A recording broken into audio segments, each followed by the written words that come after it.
자, 인물평전 사라입니다.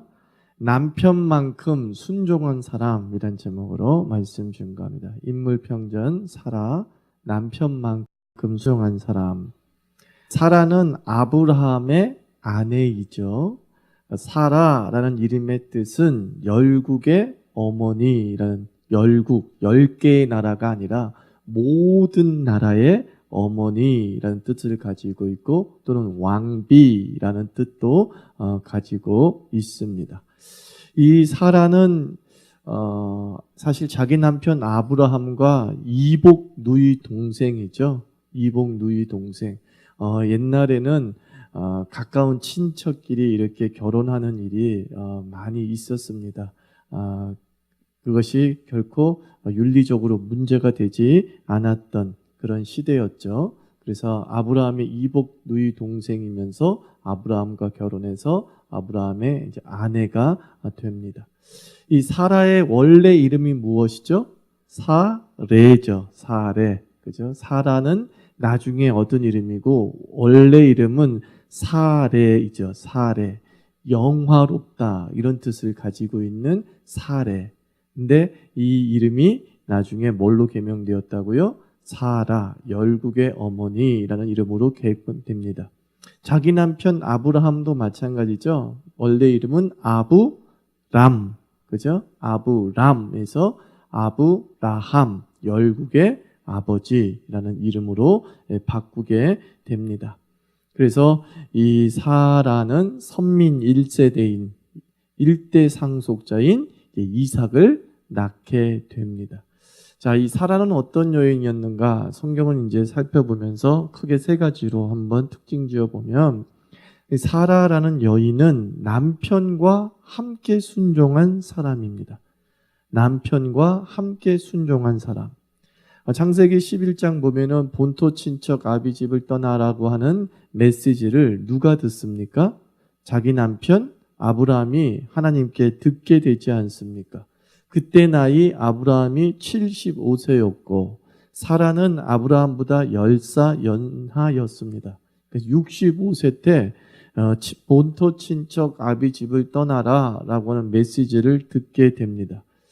강력한 가부장제의 사회이지만 동서고금을 막론하고 안방마님의 위세는 사실 무시할 수 없습니다.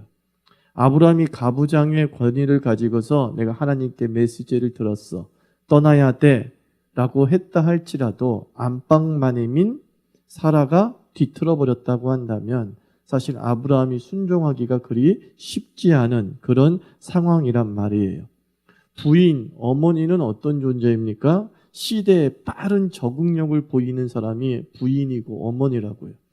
남자는 결혼과 함께 적응력이 굉장히 뒤떨어지고 이상을 쫓고 환상을 쫓는 반면에 이 어머니라는 존재, 아내라는 존재는 결혼 전에는 막 허황된 것처럼 보이지만 결혼 후에는 굉장히 현실지향적이고 또 현실의 유행을 잘 쫓아가고 시대 적응력이 뛰어나단 말입니다. 아브라함이 살고 사라가 살던 당대에는 도시가 번성하던 시대였어요. 도시가 곳곳에 세워지면서 사람을 유혹하는 그런 시대였단 말입니다. 그 도시는 모든 문화가 집중되어져 있고 문화를 향유할 수 있는 곳이었습니다. 여자들은 촌보다 어디를 좋아해요? 사실 도시를 좋아하죠. 귀농하겠다라고 하는 사람들 중에 아내는 별로 없대요. 다들 남편이 귀농하겠다 이런 얘기를 하지 아내가 앞장서서 우리 시골에 내려가서 살아 라고 하는 여자는 거의 없다라고 합니다. 그래서 여자들은 도시를 좋아하고요. 지금은 어떤지 모르겠지만 저희 때에 젊은 여자들에게 물어요. 어디를 여행하고 싶니? 그러면 의외로 우리 대한민국의 젊은 여자들이 두 군데를 얘기해요. 일본에 가고 싶어요. 뉴욕에 가고 싶어요. 일본이 의외로 여자들이 좋아하는 관광지입니다. 그러니까 어떤 동경을 갖고 있다는 것이죠. 그곳의 화려한 문화에 대한 동경을 여자들은 가지고 있는 거예요. 도시를 관광지로 삼고 쇼핑을 관광지로 삼을 정도의 존재가 바로 여자라는 것이죠. 이 사라는 어디로 살고 있었어요? 갈대아 우루, 그 고대 근동의 중심 도시란 말입니다. 최고의 도시에서 살고 있었어요. 여자로서의 만족감이 얼마나 높았겠는가 우리가 짐작할 수 있죠. 또 서울로 따진다고 한다면 강남이요. 강남으로 따진다고 한다면 파락군에 해당되어지는 지역이 바로 사라가 살고 있던 갈대아 우르였단 말이에요. 정말 어미의 심정으로 교육을 생각한다고 한다면 떠나고 싶지 않은 곳이었어요. 자기 자식을 생각한다고 한다면 떠나고 싶지 않은 곳이 갈대아 우르였다 생각하시면 됩니다. 또 어머니들은 또 무엇에 탁월합니까? 부동산 감각이 탁월하지 않습니까? 뭐 큰 돈은 남자가 벌어온다 할지 모르겠지만 이거 집 늘리고 세간 늘리는 거 보면 여자들이 다 늘어놓는 겁니다. 우리 장인 장모도 보니까 우리 장모님이 다 집 사고 땅 사고 한대요. 그래가지고 재산 불리는 것 같은 그 생각이 들더라고요. 부동산에도 탁월한 감각을 가지고 있어요. 그러니 갈대아 우르를 떠나 어디로 방향도 안 정해주고 마음대로 가라, 유목민의 생활을 하라 라고 했을 때에 그 갈대아 우르에 터닫고 놓은 모든 재산들 얼마나 아깝겠습니까? 쉽게 버리지 못한단 말입니다. 여자이기 때문에, 아내이기 때문에, 엄마이기 때문에 정말 이 사라 입장에서 갈대아 우르를 떠나는 것은 엄청나게 힘든 일이었다라는 거예요. 아마 아브라함보다 사라가 버린 것이 더 많은지도 모르죠. 아브라함이야 그냥 버릴 게 뭐가 있겠어요. 자기가 언제 뭐 집안 관리를 했겠어요. 빨래를 했겠어요. 부동산에 투자했겠어요. 아무것도 안 하죠. 그런데 여자 입장에서 이 갈대아 우르를 떠나라 그랬을 땐 정말 청천벽력과 같은 거라고요. 버릴 것이 더 많은 위치에 있었던 사람이 사실 아브라함이 아니라 사라였음을 우리가 짐작할 수 있습니다.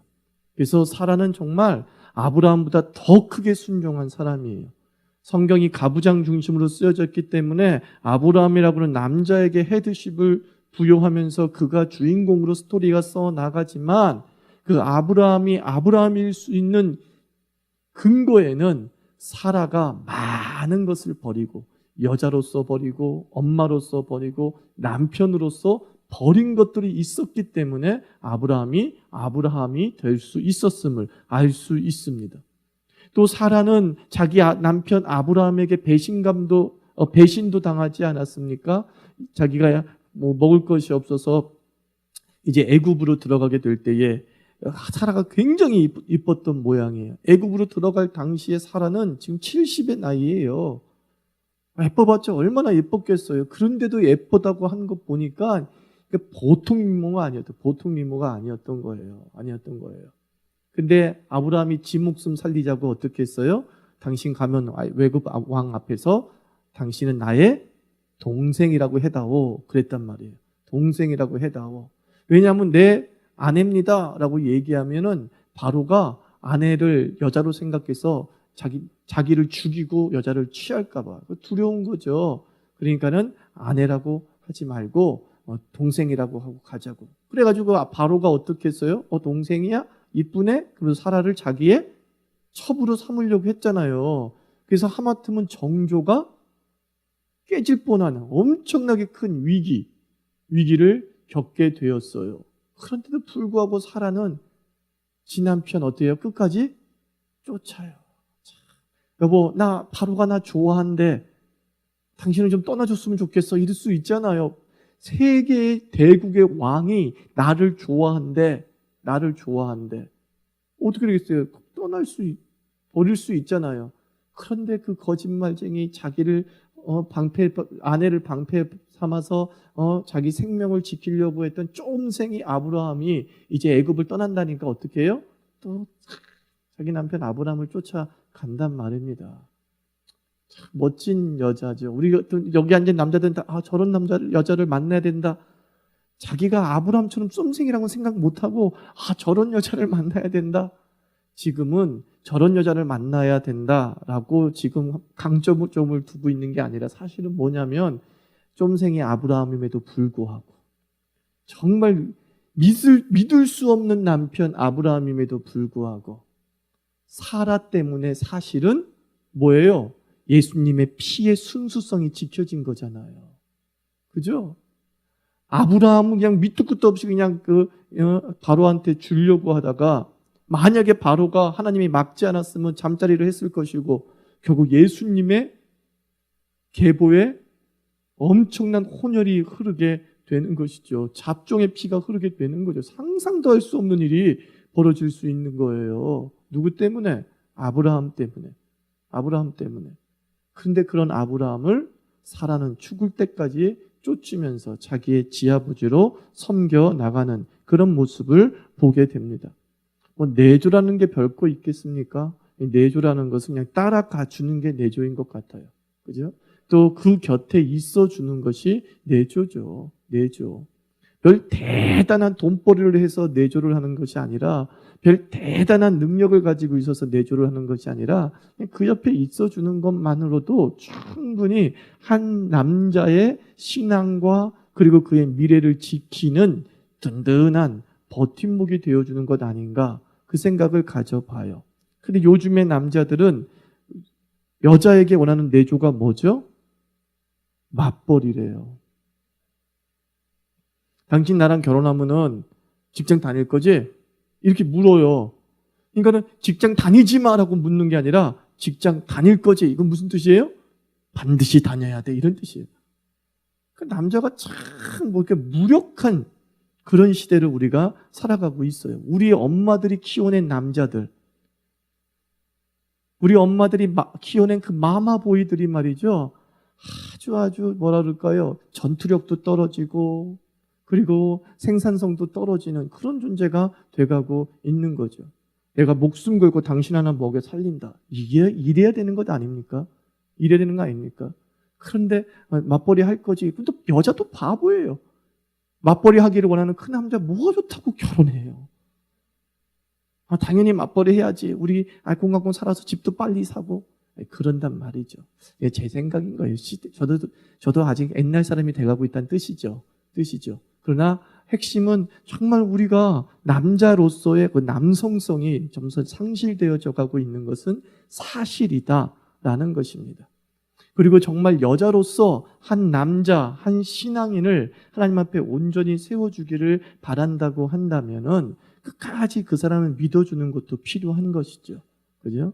그 사람이 신앙 안에 바로 서 있는 것이 분명하다면 그 사람이 나머지 하는 일에 대해서 좀 끝까지 믿어주는 것도 또 그 옆에 괜찮아 여보, 당신과 함께 할 거야, 고난의 연장에 함께 할 거야 라고 하는 자세도 필요한 것 같습니다. 여하튼 사라는 성경에 많이 기록되어져 있지는 않지만 아브라함이라고 하는 한 존재의 실수와 약점을 가지고 이 사라를 평가한다면 한 남자의 약점과 실수에도 불구하고 여전히 믿음의 길을 함께 걸어간 여자였다는 거죠. 얼마든지 떠날 수 있는 상황 속에서도 아브라함 하나 붙들고 믿음의 1세대를 이루었던 귀한 조상이 사라였음을 우리가 부인할 수 없어요. 그래서 아브라함이 믿음의 조상인 것처럼 사라도 분명 믿음의 조상임이 분명하다는 것입니다. 아브라함의 믿음만큼이나 사라의 믿음도 대단하다는 것을 우리가 분명히 알아야 됩니다. 두 번째, 사라는 어떤 사람입니까? 약속을 자기 방법으로 이루려 했던 사람이었어요. 약속을 자기 방법으로. 자, 아브라함은 75세에 부름 받고 사라는 65세에 하나님께 부름을 받았습니다. 그리고 나서 약속을 듣습니다. 네 씨로 큰 민족을 이루게 될 것이라는 약속을 듣고 10년의 세월이 흘렀어요. 10년의 세월이 흘렀는데도 불구하고 별다른 징조가 보이지 않아요. 그리고 나서 자기도 이제 늙어서 생산한다는 것이 거의 불가능할 상태라는 것을 여자는 안 거죠. 그죠? 여자는 알잖아요. 자기 몸의 상태를 알잖아요. 그래서 이제는 이러다가 아무 후사도 없이 이렇게 끝날 수 있겠다 싶어서 사라 나이 75세 10년이 지난 뒤에 그의 눈에 누가 들어왔어요? 자기 몸종 하갈이 눈에 보인 거예요. 하갈이 너무 젊어요. 생산성도 얼마나 생산력도 얼마나 뛰어날까 상상할 수 있죠. 그래서 아브라함 남편에게 가서 여보 하나님이 후사를 준다고 했는데 그게 꼭 내 몸을 통해서 태어난 아기는 아니잖아. 당신의 씨면 다 되잖아. 이 생각을 한 거예요. 그죠? 밭은 무슨 상관이겠어? 씨가 중요한 것이지. 그러니까는 여기 여종 하갈이 있는데 얘가 굉장히 젊고 건강하고 아기를 잘 낳을 수 있을 것 같아. 여보, 이 아이를 통해 우리 약속의 자녀를 얻자라고 했어요. 어찌 보면 굉장히 합리적인 선택 아닙니까? 사라가 약속을 믿었어요. 무슨 약속? 하나님이 우리에게 씨를 주신다. 후사를 주신다는 약속은 믿었어요. 근데 그 방법은 하나님 말씀하진 않았잖아요. 그죠? 분명히 말씀하지 않았죠. 그러니까는 이것도 한 방법일 수 있겠구나라고 생각을 하게 되는 것이죠. 여러분, 불가능이 있습니다. 이 불가능은 뭐냐? 불가능은 기적의 토양이죠. 기적이 있으려면 불가능이 있어야 됩니다. 우리 삶의 모든 것이 가능한 상황이라고 한다면 기적이란 단어는 생기지 않았을 거예요. 기적이란 단어가 생기는 이유는 불가능이 있기 때문이죠. 말도 안 되는 현실이 있기 때문에 기적을 낳게 되는 것입니다. 사라라는 한 여자의 인생을 통해서 하나님이 계속 세월을 보내시고자 하셨던 이유는 사실 하나님이 살아계심을 보여주고자 함이거든요. 그죠? 본토 친척 아비집을 떠났던 그 믿음보다 더 큰 믿음과 하나님에 대한 신뢰를 갖게 하시기 위해서 어찌 보면 하나님은 우리를 자꾸 불가능한 상황으로 내몰 수도 있을 거예요. 젊었을 때 뭔가 하면은요, 하나님이 주신 은혜임에도 불구하고 우리는 어떻게 얘기해요? 내가 열심히 살아가지고, 그죠? 내가 열심히 살아가지고 이렇게 됐다고. 아우, 내가 돈 버는 재주는 하나 뛰어난가 봐. 다 영광을 가로챈단 말이에요. 근데 수없이 넘어지고 실패하고 자기의 무능력을 절감하게 되면 어떠한 일이 딱 성사되면 어때요? 막 놀라워해요. 와, 나에게도 이런 일이 있구나. 와, 하나님 나를 도와주셨구나. 라고 해서 하나님에 대한 간증과 고백이 넘쳐흐르게 되는 거죠. 어찌 보면 아브라함과 사라에게도 하나님께서 여기까지 이끌어 가려고 하셨다는 겁니다. 저는 여러분들이 불가능한 상황에 처해 있을 때에 도리어 기적의 믿음이 흔들리지 않기를 축원합니다. 너무 많은 카드가 보이는 건 어찌 보면 똑똑하고 재빠르고 눈치 있는 것처럼 보이지만 장기적인 안목으로 봤을 때는 이 똑똑하고 눈치 빠른 것이 우리의 인생의 장애가 될 수 있죠. 사라도 똑똑했어요. 눈치가 빨랐어요. 자기 상황 판단력이 빨랐어요. 근데 그 하갈로 말미암아 누가 낳죠? 이스마엘을 낳게 되고 그 이스마엘이 지금의 아랍의 후예라고 하지 않습니까? 그죠? 결국은 평생 대립관계, 영원한 대립관계가 되어지는 거고 또 자기 자신은 하갈에게 어떤 걸 당했습니까? 멸시를 당하잖아요. 자기 몸종 하갈이 아들 낳은 다음부터는 자기의 여주인 사라를 무시해버리는 거예요. 네가 뭔데? 이런 거 있지 않습니까? 아들 낳으면 유세 부리는 거잖아요. 이런 식의 모습 보면서 온갖 수모를 다 겪게 돼요. 근데 사실 그런 모든 문제와 수모의 발단은 뭐죠? 사라가 방법에 치중했기 때문이죠. 자기 방법이 옳다고 밀고 나간 것 때문에 결국은 자기 코에 콧뚜레를 자기가 낀 거죠. 자충수를 두게 된 것이죠. 그래서 저는 그래요, 여러분들. 뭔가 막힐 때에 너무 빠르게 길이 보이면 잠시 고개를 갸우뚱하는 게 필요하더라고요. 적어도 오래 살지 못했지만 어른이 되고 20살이 되고 이제 28년을 지내오면서 이래저래 살고 많은 사람들을 만나면서 느낀 거예요. 내가 어떤 고민에 빠졌는데 갑자기 답이 확 와요. 근데 그 답이 나에게 유익이 되는 경우는 거의 없더라고요. 당장은 유익됐는데 한 몇 개월 지난 다음에 내가 왜 그거 했지? 그럴 때가 참 많이 있더라고요. 너무 쉽게 보이는 길은 하나님의 길이 아닐 수 있죠. 주님은 우리에게 좁은 길을 걸으라고 했습니다. 사실 하나님의 기적의 통로도 좁은 길을 통해서 오는 거예요. 누가 극명히 드러나는 하나님이 극명히 드러나는 통로가 사실 좁은 길이거든요. 그래서 그 길을 찾기까지 우리가 기도하고 애쓰고 수고하면서 하나님과의 관계가 깊어지게 됩니다. 하나님 그것을 원하시죠.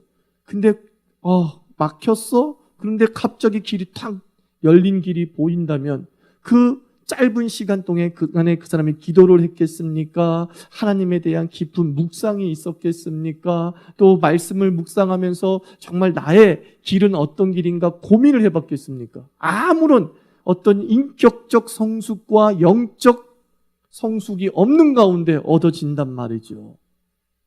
하나님은 다 사라지고 결국은 내가 똑똑한 거죠. 내가 그때 기가 막힌 생각을 했었어. 항상 우리 이렇게 된다니까요. 내가 기가 막힌 생각을 했었어. 야, 내가 어떻게 그런 생각을 할 수 있었지? 다 이게 우리 인간 죄성의 모습입니다. 그래서 여러분들도 다 삶의 현장에서 살아보셨겠지만 너무 빨리 열리는 길은 한 번 정도 재심사숙고 해보시라는 거예요. 너무 빨리 열린 길은 한 번 정도 재심사숙고. 주님께 다시 한번 묻고 물었어야죠. 사라는 이 부분이 없었잖아요. 하나님, 하갈을 줘도 되죠? 하나님께 한 번만 물었어도 하나님이 아니라니까 막아주셨을 텐데 너무나 기가 막힌 생각을 해서 자기가 봐도 내가 똑똑하고 칭찬하고 싶은 생각이 해서 쭉 아브라함에게 달려가고 빨리 시행하세요. 빨리 시행하세요. 그리고 우리는 아브라함은 별로 똑똑한 인간이 아니라고 말씀을 드렸죠. 또 아내 말 듣고 그래 알았어 이래가지고 뭐 이제 부창무수라고 똑같은 일이 이제 벌어지게 되는 것이죠. 여러분 고지식하다라는 말 아시죠? 융통성이 없다라는 말로 우리가 부정적으로 얘기를 합니다. 근데 저는 영적 고지식이 좀 필요하다고 생각합니다. 우직하게 고지곳대로 믿어보는 거죠. 그죠? 우직하게 그냥 그 정도를 향해서 뚜벅뚜벅 그냥 걸어가 버리는 거예요. 사람들 얘기해. 저렇게 융통성이 없냐. 저렇게 그냥 고지식하냐 하고 라고 할지 모르겠지만 그게 하나님의 말씀에 대한 고지식이라고 한다면 그 고지식은 약속을 이루는 기적의 토양이 될 줄 믿습니다. 불가능을 가능으로 만드시는 하나님의 능력의 임재의 통로가 되리라 믿습니다. 그래서 결국 마지막 사라는 어떤 사람이었습니까? 하나님의 전능함을 마침내 드러낸 사람이죠. 하나님의 전능함을 마침내 드러냈어요. 사라도 사람이기에 실수도 있고 허물도 있고 판단착오도 있었습니다. 남자는 죽을 때까지 생산 능력이 있죠. 사실은 남자는 숨만 쉬면 아기를 낳을 수 있다 이런 말이 있을 정도 아닙니까? 그러나 여자는 어떻습니까? 태어날 때부터 난자의 제약으로 인해서 이제 폐경기가 되면 아기를 사실 가질 수가 없단 말이에요. 성경에 보면은 아브라함이 죽은 자와 방불했다라고 표현을 하고 있습니다. 사실 그거는 아브라함의 표현이 아니어야 되죠. 누구의 표현이어야 돼요? 사라가 죽은 자와 방불한 거예요. 그죠? 사라가 90세에 됐을 때에 다시 천사가 나타나서 네 씨로 말미암아 네 자궁을 통해서 내가 후사를 줄 거야. 그러니까 사라가 어떻게 했어요? 피식 웃었다 그랬어요. 그래서 아들 이름이 이삭인 거예요. 웃었다. 피식 웃었어요. 이제 내가 이제 끝났다고 내 인생은. 나는 완전히 끝났어요. 그래서 죽은 자와 방불한 건 아브라함이 아니라 사실은 누구예요? 사라예요. 더 정확하게 얘기하면 하나님은 누가 죽을 때까지 기다리고 있었던 거예요? 아브라함이 죽을 때까지 아니었던 거예요. 사라의 몸이 죽을 때까지죠. 사실. 사라가 여자로서의 몸이 죽을 때까지 하나님이 기다렸어요. 그래서 끝났어요. 그랬어요. 근데도 굳이 하나님은 말씀합니다. 너가 나올 거야. 너가 나올 거야. 근데 나왔어요? 안 나왔어요? 이게 중요해요. 나왔다는 게 중요해요. 네가 나올 거야. 네가 나올 거야. 그러면은 사라와 아브라함은 그 얘기 듣고서 잠자리 했다는 거 안 했다는 거예요? 했다는 거. 이게 중요하죠. 피식 웃었지만 하나님이 자꾸 너를 통해 하는 거는 뭐예요? 이 폐경기에 정말 난자는 하나도 없는 완전 씨가 마른 사라가 남편 아브라함에게 얘기해요. 오늘 자야겠어요. 이거죠. 오늘 자야겠어요. 오늘 잠자리를 해야겠어요. 좋아. 아브라함이 또 적극적으로 했다 칩시다. 우리 한번 잠자리 가져봅시다. 근데 잠자리는 여자가 거부하면 안 되는 거잖아요. 근데 사라가 뭐예요? 그 다 끊어진 사라가, 피식 웃었던 사라가 받아줬다는 거잖아요. 그래요? 한번 해봅시다. 아브라함과 사라는 시도에 부는 부부였어요. 자신의 몸 상태와 상관없이 그래 한번 해봅시다. 여러분, 하나님을 위해서 한번 해보십시오. 말도 안 돼. 근데 한번 해보십시오. 뭐? 작전 기도하면 문제가 해결된다고? 말도 안 돼. 한번 해보십시오. 이거예요. 우리가 봤을 때 도저히 말도 안 되는 방법과 말도 안 되는 이야기거리가 신앙이라고 얘기할 때에 정말 한 번 정도 한번 해보십시오. 그때 우리 몸에서 하나님의 생명이 잉태되는 역사를 체험하게 될 줄 믿습니다.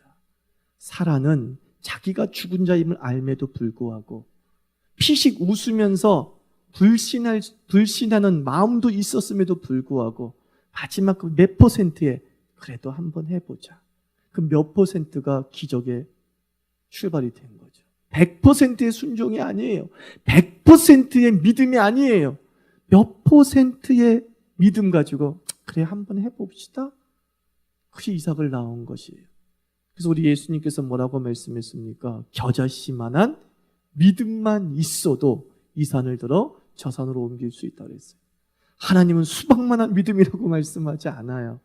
믿음이 얼마나 대단하냐면 작아도 하나님을 향한 믿음은 세상을 움직일 수 있습니다. 그러니까 한번 해보자는 거예요. 우리 믿져야 본전이다 이런 말이 있잖아요. 여러분 기도해서 손해볼 게 어디 있어요? 믿져야 본전이잖아요. 기도하십시오. 깨어 죽게 부르짖으십시오. 그러면 우리 삶에서 하나님의 전능이 드러나는 역사를 체험하게 될 줄 믿습니다.